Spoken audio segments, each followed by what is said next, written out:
God sometimes tells you to do something and you don't want to do it, and He tells you to do it anyway. You're laughing.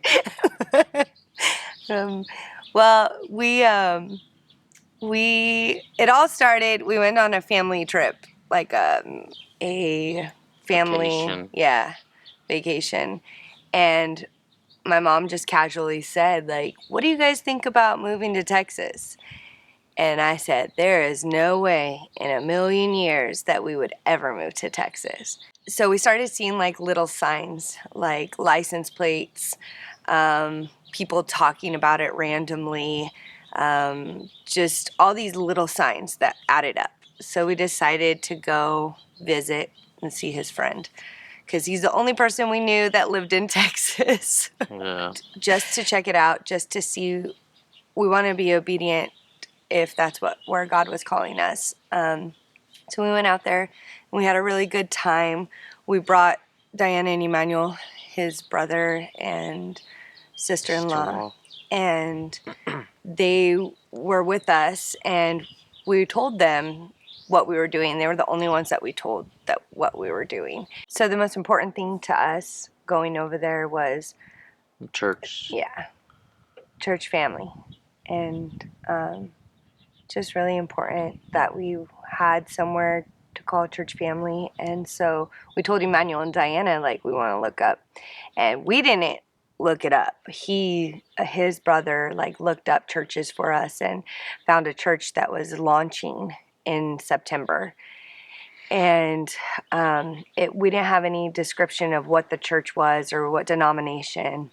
And I think that was kind of like, we look back on it now and we think that that was totally God, because a lot of times we make it about titles and we make it about things like that. But God wanted us to walk in faith wherever He called us, whatever we were supposed to do. And so we didn't have any confirmations, and we loved it. It was beautiful. But we didn't have any confirmations until we got home. And then, well, we had a conversation that we wanted. I told him, I need signs. Like, I need signs to move to Texas, because he was all about moving to Texas. And I was like, I need signs from God, like actual big, like clear signs that this is what we're supposed to be doing. And he told me, he was like, you told me, like, I don't understand that. Like, Yeah, I was just like what signs? I don't get it. I was kind of at that edge where I was like, I wanted to be done with church. It was like repeated stuff, and you know, I didn't know it was hurting me. Kind of, I guess, trying to step away, and was like, I don't get it. I don't, what do you mean signs? And and then from there, it just, man, it was signs after signs. It was like crazy. yeah. So we were about to go to camp with our teenagers, and we went to Sam's Club to get stuff, and we had two of our leaders with us. And this lady, I'll never forget, she had like a chunk of meat and a watermelon in her grocery cart. And she was like, I wish I had big strong men to help me. Looking at our nephew. Looking at, yeah, our nephew is the leader in the youth group, and we're like, oh, here, take him, and she's like, ah, just kidding. And she looks at us and she's like, I'm moving to Texas. And we were like, we kind of looked at each other, and our nephew looked at us like, oh. And our other leader that was with us, she had no idea. So we were like trying to keep it quiet. We were like, oh, like down low, and she like looked at us and was like, put your guys' offers on Indeed and get out now. Like, those were her exact words. And me and Udi looked at each other like, whoa. And like, she pointed out of the parking lot, like, get out now. And we knew that it was God. God was telling us to put our offers on Indeed and get out of California to go where He's calling us to go. And not only that, but she also told our leader, Abby, that she go to nursing school or be a nurse. And she had just been praying that morning if she should go to nursing school. Looked at our nephew and said, you know, my son-in-law is in the Air Force. And Daniel had just been praying that morning if he should be in the Air Force. And the thing that I'll always remember, she looked at us at the end and she said, I'm glad to see you guys are intuitive enough to see that this is a divine intervention and not a coincidence. And she gave us big hugs and left. And so we were kind of like just stunned, and we didn't want to really talk about it because Abby was there. And she just told us, she said, she was like in the car and she started crying. She's like, I didn't want to say anything, but I saw your guys' picture in Austin and God told me that, you know, That you were home. you were home, that Texas was home. And then so we started crying. Well, I started crying. And we were just kind of like blown away by how God was pulling everything together. Yeah. And so we got to Smart and Final. And me and Daniel got out of the car, and Abby and Udi stayed in the car, and they had a conversation in the car. He asked her, Yeah, I told her I don't know what she meant about the lady in the parking lot. I don't know what she meant. You know, get out soon. Soon, like in a year from now, a few months from now. You know, soon can be different. Like, you know, just varies.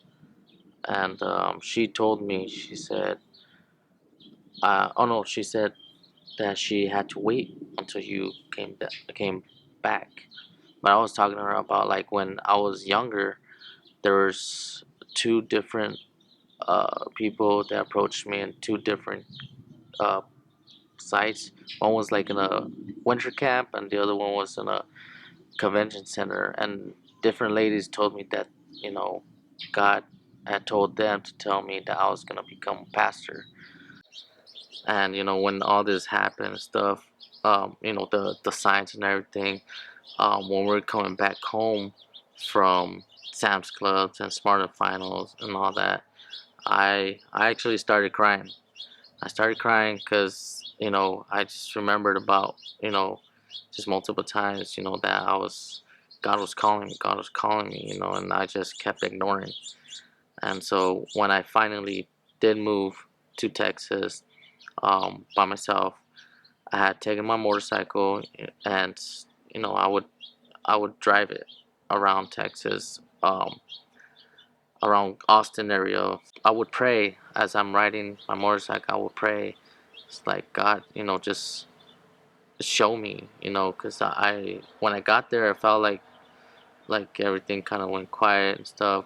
And you know, I would struggle through the week, and then Sunday would come, and the pastor would like preach about basically what I was struggling with. And you know, I think that that month and a half for me was for me to focus back to God, give myself back to Him, and just like, I guess, re-energize and receive what He needed to give me. I'm happy I did, you know, go by myself. You know, it was hard, you know, not having my family there, my kids, um, but I just, you know, as time went, you know, it was just a month and a half. As that, you know, couple days went by, weeks went by, I realized why I had to be there. when I got back in, she said that soon means before the seasons change. Yeah, And that we weren't going to, we were going to start something. We were going to launch something. And so we were going to help launch something and do something new.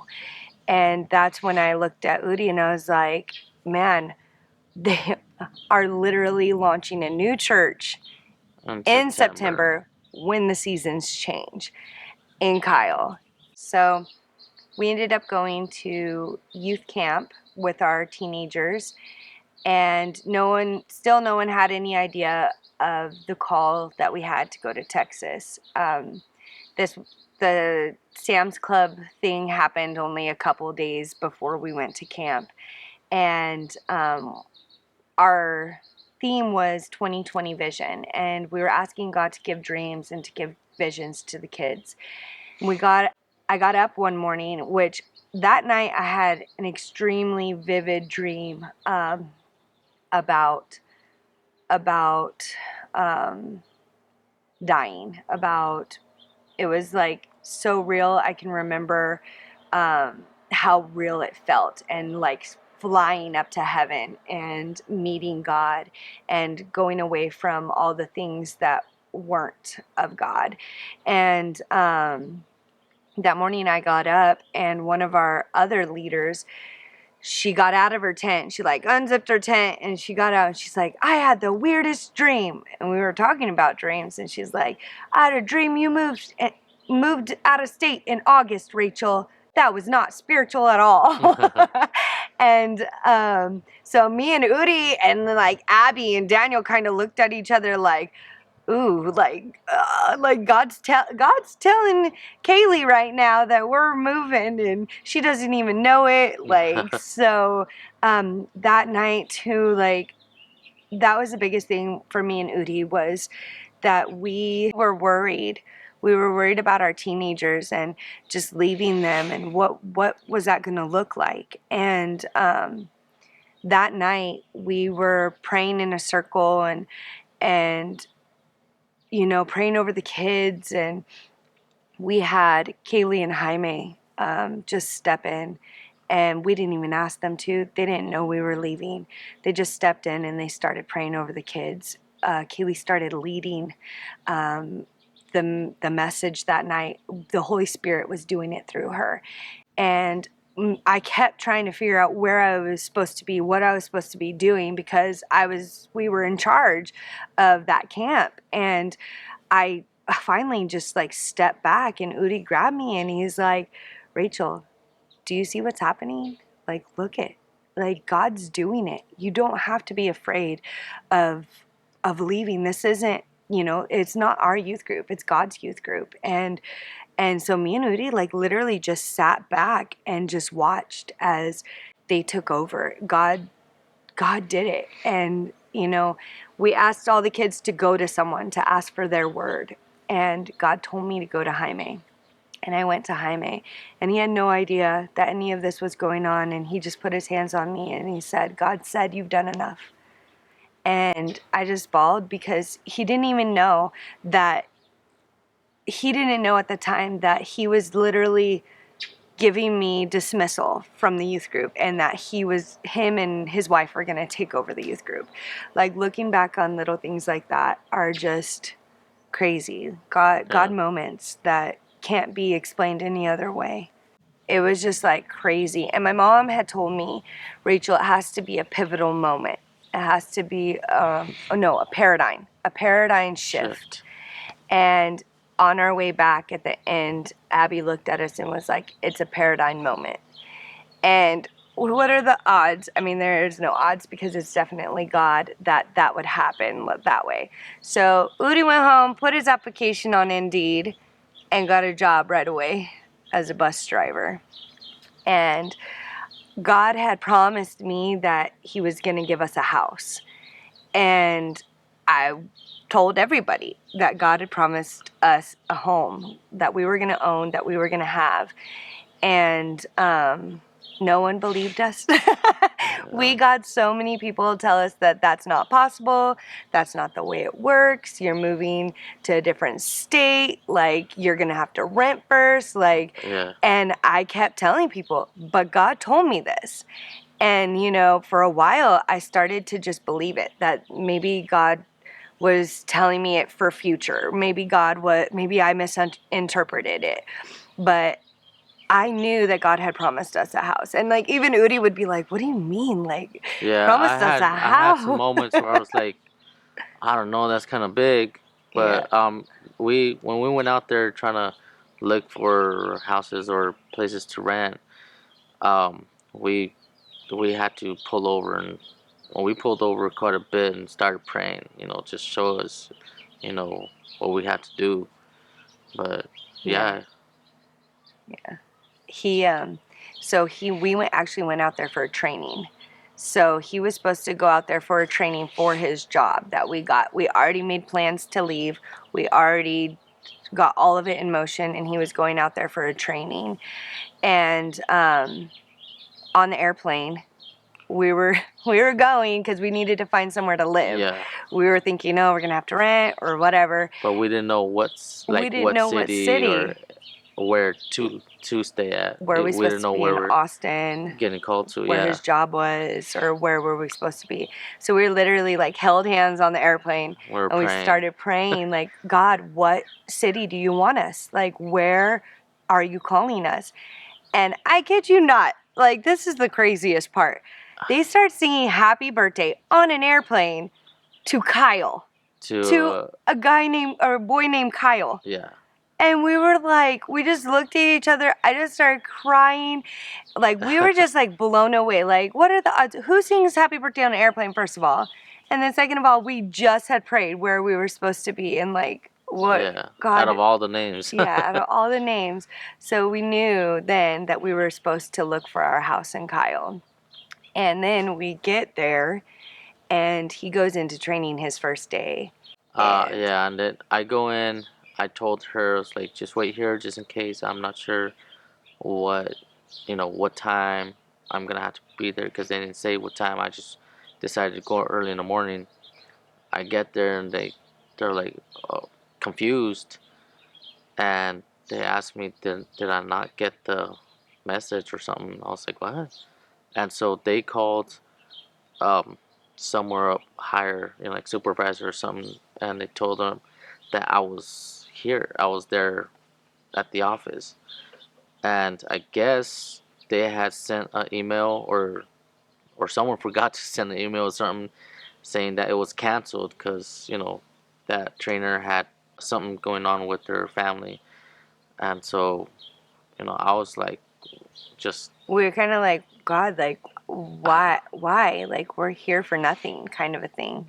And that's when we pulled over on the side of the road. I was crying, and I didn't understand. yeah. And we just pulled over on the side of the road. Come to find out that the reason we had to go for that training, that wasn't even a training, is our house went on the market a day before we got there. Yeah. So we went, and we put an offer on a house. Well, we looked at multiple. Well, we did. We did a bunch of looking at rentals, and then we just decided we're just gonna for fun meet with the Zillow agent and look at these 3 houses that were for sale. Okay. And the first 2 we knew immediately that they weren't the house, but our house that went on the market the day before, we walked into, there was actually like a really big star on the front of it. And I loved it. We loved it. And we walked in, and something about the smell of the home just felt like home. And we felt the Holy Spirit so overwhelmingly. It just felt like home. And we just both were like, this is it. Like, Yeah. And so we were like, okay, we're just going to just do it. We're going to see, and we just put it out there just to see. And if not, then it's okay. Like, we'll just keep praying. And sure enough, they call us back, and they're like, we don't think it's going to work because you guys are from California, and there's multiple offers on this house, offers that are higher, offers that have waivers on them, and they won't be long closings. Extended Yeah, extended closings. So let's look for another house. And so we kind of like stepped back, and we were like, okay, like, and we prayed again, like, God, if it's your will, like, we felt like this was you. And she calls us back right after, they're willing to work with you. And so the only thing we asked for in our offer letter was the star on the house, if they would leave the star. And I think that part of the reason we got the house was because we asked for the star, because they knew we were invested. They knew that this meant something. And so they accepted our offer. And so then we started like, okay, this is it. We put in our deposit money whatever it is, the deposit money, and signed the paperwork to get everything rolling. We went into escrow. And then his job calls him or messages him and tells him they can't give him the 8 hours. And our house loan was contingent on that he would have 8 hours as school bus driver. So then a whole nother step of faith has to come in, that we started to say, you know what, we're just going to believe God's going to give him a full-time school bus driving Yeah. job. Yeah, and this was the first job that Mhm. I applied for. And so, I mean, I did apply for others, and yeah, I wasn't able to get the full time. It was only 4 hours, that I was able to do. And so, I mean, it was a struggle trying to get the house, Oh my but goodness. Yeah, because prayer after prayer, and we had to have proof of his full-time school bus driving job by a certain time. So yeah, just having faith that God was going to provide that before that time was over was like, it's taught us so much about faith. And when we were on the airplane and they sang happy birthday to Kyle, God showed me the numbers 129. And we looked for 129, like in addresses and times of the day and everything when we were going and looking around and everything. And we could never find 129 anywhere, but we just trusted God that we got the right house, the right street, like all of that. We went into escrow at the end of September on our home, and he moved to Kyle the beginning of October. He was there until the middle of November when we finally came out. And during that time, God was really shaping him and molding him without us, yeah, because he had to we were supposed to follow a week after, but our escrow kept getting extended. So you want to share a little bit about your time yeah. alone? I think I had to be out there by myself to focus on God, because like without my family being there, without any distractions and stuff. So and it was kind of weird having to go to church one day a week when we were like we lived like right next to the church, so we were there almost not every day, but we were there a lot. When I got there to Kyle, just every week I was struggling with stuff, just things got in my head, and I just didn't know what I was doing. Um, but every Sunday when that pastor was preaching, he was preaching on what I was struggling on. Like, it was just, it felt like God was just putting, words into him, and talking to me through him. And it was powerful. I would call her and be like, "Hey, babe, this happened, and this is what the pastor was preaching about," and it's just, you know. So I would be taking my motorcycle too, and out and just driving. That kind of, it felt like, like a lot of different people have their own way on, like, talking to God, and people listen to music, people just be in the quiet and stuff. I would ride my motorcycle, not just focusing and trying to hear what God would say. There's sometimes where I can't.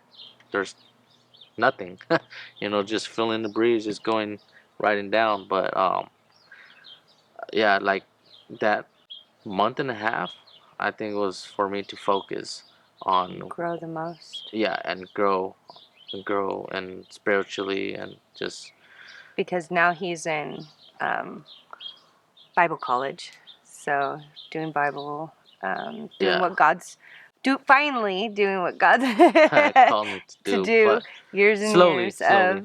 of, but yeah. So he decided to go, and I think that was a lot of what this is about. It's about a change, like a shift, because I feel like I've always been the spiritual leader, and now God's doing something new and raising Udi up and being the spiritual leader. I was a pastor's kid, and so we both grew up in church. but it just looked a lot different. And I was raised in church every Sunday, Wednesday, like was there all the time, and um, knowing the Bible and quoting the Bible and just living a church and Christian lifestyle. And so we got married when I was 17 years old. So I have been for a long time spiritual leader of the household.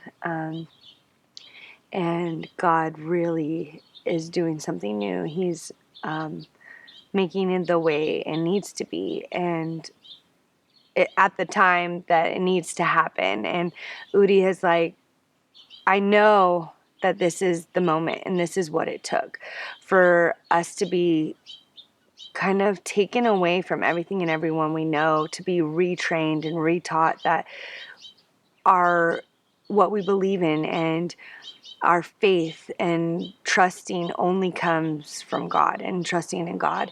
And I think that that was the biggest thing of him leaving for a month and a half. Like, he didn't have anyone else to rely on or to look to but only God. And so he's growing in that and becoming who God, has him to be. And super proud and super excited. And I mean, it's still hard for me sometimes because I'm so loud.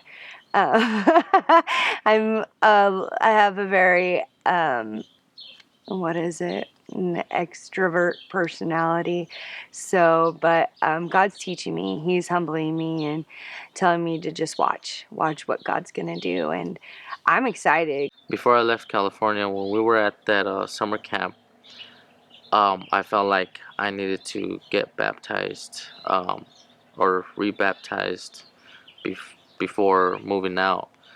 Um, and it felt like when I first got baptized, I was like 17, 18, somewhere around there. Um, but it just felt like, kind of dip you and then bring you back up. Um, this time I felt renewed. I felt like I was a new person. Um, like, I was like all the heaviness and all that just washed away, which I hadn't felt that before. It's been crazy to watch because he's the one that chose Radical when he got there, and he didn't even know that that was the church we were talking about Yeah. months before. And so he started going without us and building relationships and building things there without us. And that's what God was doing, is having him go ahead. And just like, Jesus did for us, going ahead and making a way, like God was showing like Udi, like how to be, like Jesus, and like who God had called him to be. And I'm super excited to step back and watch him spiritually lead our household. And our kids have grown so much, and we've gotten so much closer as a family, just to take a step back and to teach our kids what faith looks like, what it looks like to leave everything and everyone because of God's calling.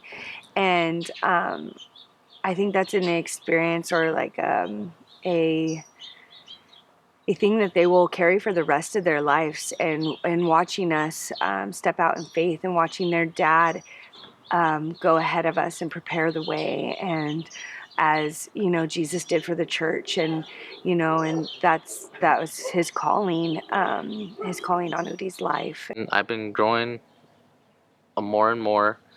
Um, I still kind of have that that shaky feeling when I go up in a congregation. It's not really my strong suit, where I have to go up and speak to, even if it's like 5 or 10 people, I'm up on stage. Just being on stage, I get like stage frights, like I start shaking and stuff. But I know I will overcome that with God. Just would put the words, calm me down, and just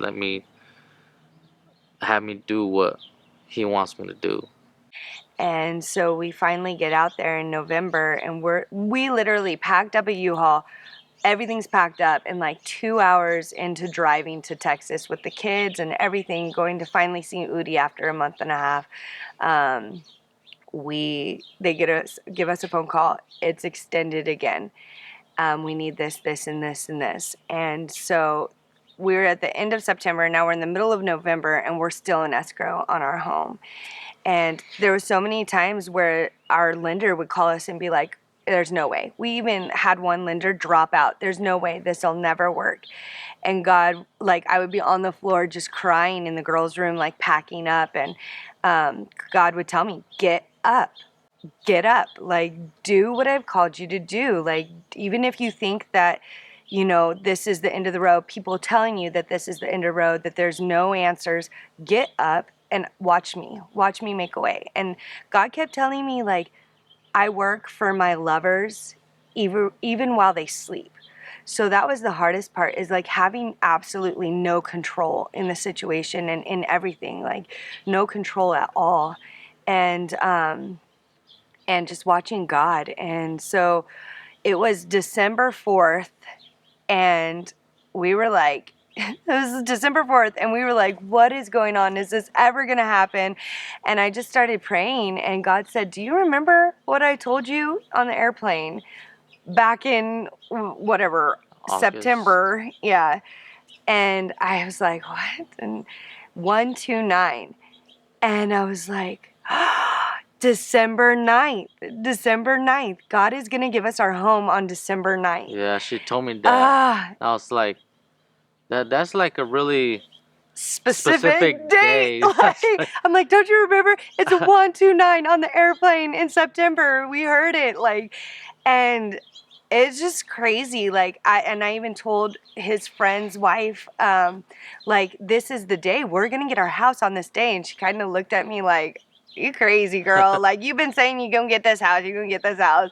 And now you have a specific date. Like, and sure enough, we signed our first home, what God had promised us.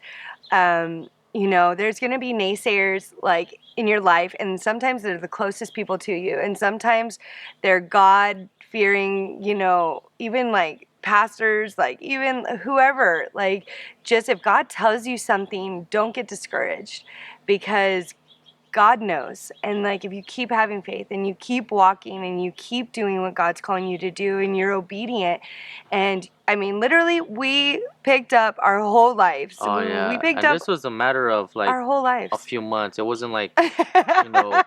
hey, I'm calling you to go here next year. It's just like it started July. Mm-hmm. We went August, and then I left October. Yeah. At like the beginning of October, the 4th, right? Yeah. And I mean, like, shoot, it's still crazy right now just thinking about it. Just like he calls you, he tells you, hey, just go to where I tell you, and let me take care of the rest. And he did. Yeah. So Even when I got there, I had a hard time accepting that Radical was our church. And because I felt so disconnected. Like, Udi had been there for a month and a half, so he felt connection. He felt like he was being ministered to, but I have always been with family, and it was so hard for me to it was hard because of COVID. I think about that a lot. Like, God called us to do this during a pandemic. Like, it's crazy. And so it was really hard for me to connect, and I felt very disconnected. And so I wanted to try different churches. And so me and Udi and Olivia, our teenager, we all got together one morning, and we prayed, and we were like, God, we want to be where you want us to be. And we prayed together, and we want to feel connection. So we were going to go to a Radical, and then we were going to go to a church called Connection afterwards. And so that morning we got up, we went to Radical, and they sang a worship song that was like my anthem of our move. And then after that, pastor got up on stage and he was like, I've been feeling convicted that I haven't connected the way I've let coronavirus be an excuse for not connecting with people. And if you're sitting there and you're thinking that we won't miss you if you leave, and he's like, we won't notice. yeah, that we won't notice. And he's talking to everyone. We will miss you. We love you. And I just started crying, and God was like specific. I feel like he was specifically talking to us. I mean, he could have been talking to multiple people. That's just the way that God is. But we needed that morning. And we three got and they didn't even have a youth group yet. Radical didn't even have a youth group yet. We three got in the car, and Olivia had been going to Connection Youth Group, and that's why she wanted to go to Connection. And so we got in the car, and all three of us were like, that was God. This is home. This is church home. Yeah. And so we decided to become members. We got into the membership thing, and he was like, we are Assemblies of God affiliated. And me and Udi looked at each other like, whoa, like we had no idea. And like, that's what we talk about all the time is like, it's not about titles, it's not about this or that, but it was important. It was important for us to trust God without the titles, without that. God still wants us here because this is what we believe and this is our core values and stuff. But trusting God and knowing that He's going to work all of it for our good. And we talked about what we're going to do. Like, what are we going to do when we get there? Like, is this our time for rest? People would proclaim over us like, it's your time for rest because we'd done so much. And so we talked about like, like, no, it's our time for rest. We're going to rest for a while. And God was like, nope. And so Pastor called us and was like, hey, like, can we get together? And me and Udi were both on the same page. Like, we're time for rest. Like, we're going to chill and this and that. And on our way, well, on my way, I was going to go meet with him and his wife. God basically told me and Udi at the same time. He was at work, but God told me and Udi at the same time, like, this is what I've called you to do. And, like, you need to say yes. Whatever they ask, you need to say yes. Like, yeah, it was in my head. I was like, man, I kind of know what he's gonna ask, and I was like, I don't know if I want to, because like we're talking about, like we just want to chill, but it's almost like he was saying, listen, this is the times I already had you chill. yeah, Now it's you. You have to do what I called you to Yeah. do. And like I think about like the disciples, like they came back and from ministering all over, and they got, Jesus told them, let's get in the boat, let's go away for a time of rest. And the disciples get in the boat and they hit land, and when they hit land, there's thousands and thousands of people waiting there. And Jesus didn't say, oh no, it's our time for rest, like it's my disciples' time for rest. He's like, no, like the disciples had to go and like, gather the people and like, and do what they had to do. And like, that's the thing is like, we'll have rest when we're dead. But for now, like we're here and that's why we wanted to give our testimony. Like we're just hoping that we can show people like what just having faith in God looks like. Like our blessings overfloweth like 24/7. And now we have family, like actual family in Kyle, like that we feel that we didn't even know a couple months ago. Like it's just crazy how God can work and how God can change lives. And on Sunday we are taking 11 teenagers to youth. So pastor asked us to lead youth ministry. Yeah. And we're excited. We're excited to see what God's gonna do. And it's crazy how He plucked us out of Carruthers, California, and said, I want you to go help Pastor Trevor in Kyle, Texas, launch Radical Youth and help with teenagers. And we believe that this is a training time for us. Yeah, like learning how a church launches, learning what it looks like, for a church to start from the ground up. And like that's our our was our, thing, yeah, our word ground that zero. God's always given us is ground zero. And like, I think that that's what we are called to do, is start from ground zero everywhere we go. And so I think we're just in a training period right Yeah, now. for right now it's called to Kyle.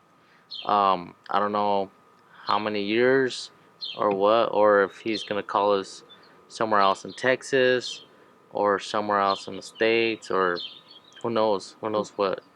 But we do feel What? like this is a Yeah, training ground. yeah. For right now, it's a training ground until he says pack up, go over here. Mhm.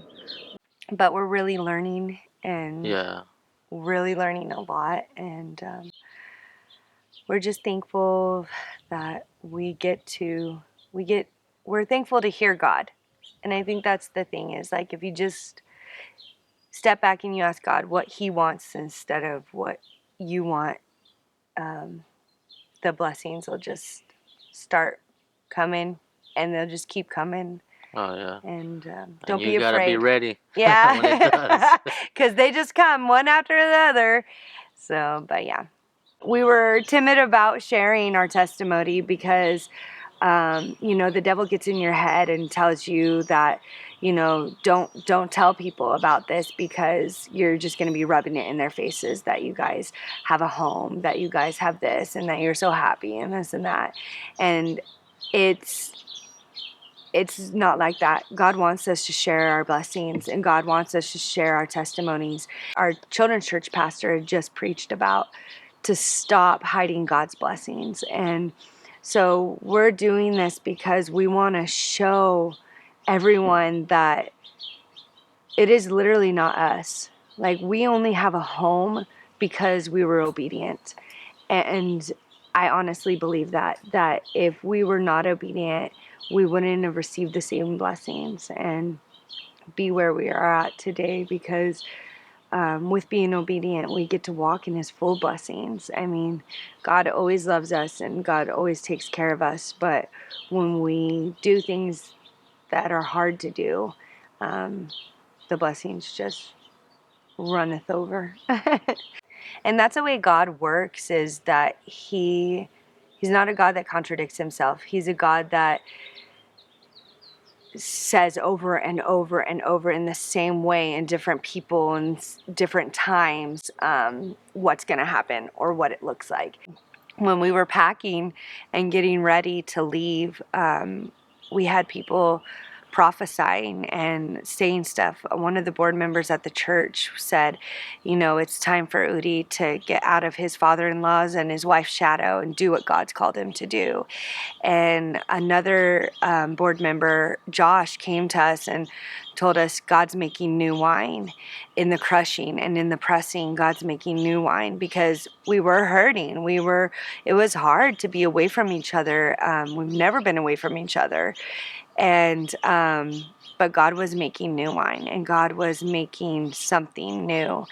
And in packing up our china, one of my really good friends, Ronnie, she just told me, like, God wanted me to let you know that ministry is going to be had over this china in your home.